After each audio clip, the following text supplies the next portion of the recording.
Ahmed Lawedge pour le groupe RDSE. Vous avez 5 minutes, chers collègues.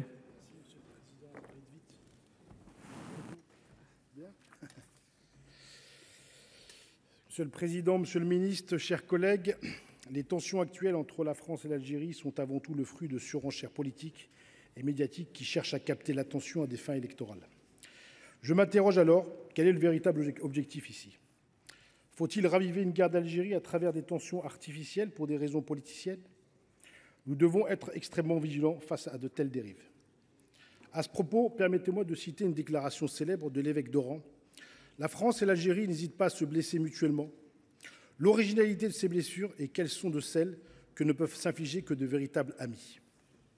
Le ministre des Affaires étrangères a récemment déclaré « Si un pays ne coopère pas avec les autorités françaises, je vais proposer que tous les pays européens, en même temps, puissent restreindre leur délivrance de visas. » Une telle déclaration, déconnectée des réalités diplomatiques, mérite d'être mise en perspective.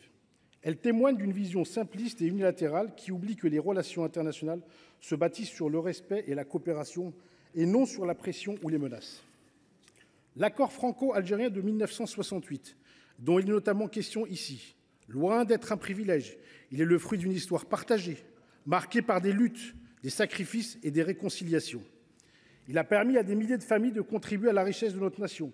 Mais force est de constater que cet accord, bien qu'il ait joué un rôle crucial dans le passé, n'est plus qu'une coquille vide. Aujourd'hui, les procédures, vous pouvez dire, eh oui, mais c'est pas grave, je continuerai de le dire.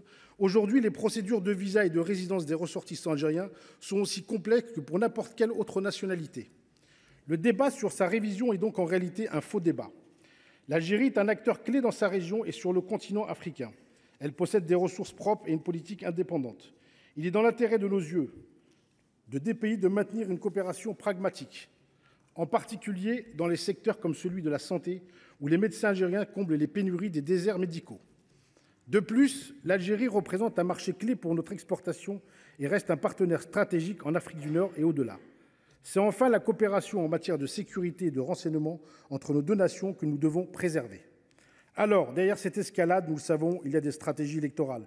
Certains acteurs politiques, conscients de l'imminence des échéances électorales de 2027, cherchent à maximiser leur influence au sein de leur parti et à se poser en défenseurs de l'identité nationale. Mais cette attitude, cette volonté de jouer avec les peurs n'est pas à la hauteur de ce que nous attendons d'une politique étrangère responsable. Cette politique de confrontation n'a que trop duré. Nous devons arrêter ce jeu dangereux qui consiste à instrumentaliser la question de l'immigration pour des raisons purement électorales. À ce sujet, la position du président de la République mérite d'être soulignée.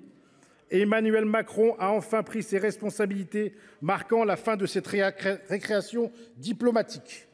Il a clairement sifflé la fin du jeu, en soulignant notamment qu'on ne pouvait pas se parler par voie de presse et que les relations entre la France et l'Algérie ne doivent pas être instrumentalisées à des fins politiques. Il a également rappelé que des millions de Français nés de parents algériens vivent en paix, adhèrent aux valeurs de la République. Enfin, je tiens à citer les propos de Gérard Araud, ancien ambassadeur de France aux États-Unis et ex-représentant permanent à l'ONU, qui a indiqué avec clairvoyance, tôt ou tard, nous conclurons que la politique suivie vis-à-vis de l'Algérie nous mène dans une impasse. On fera appel aux diplomates pour réparer le gâchis. Ces mots doivent résonner comme un avertissement. Il est grand temps de sortir de cette impasse et de reprendre un dialogue constructif, loin des polémiques inutiles. Il est impératif que nous mettions de côté nos ambitions électoralistes et agissions dans l'intérêt de notre pays, mais aussi dans celui de la stabilité et de la coopération internationale. Nous avons la responsabilité de rétablir une diplomatie respectueuse, fondée sur le respect de nos engagements mutuels. Je vous invite à reconsidérer toute approche punitive et à favoriser une diplomatie pragmatique et constructive. Nous avons la responsabilité de remettre l'intérêt national au cœur de nos décisions. Je vous remercie. Merci, Monsieur le Ministre. Vous avez 2 minutes.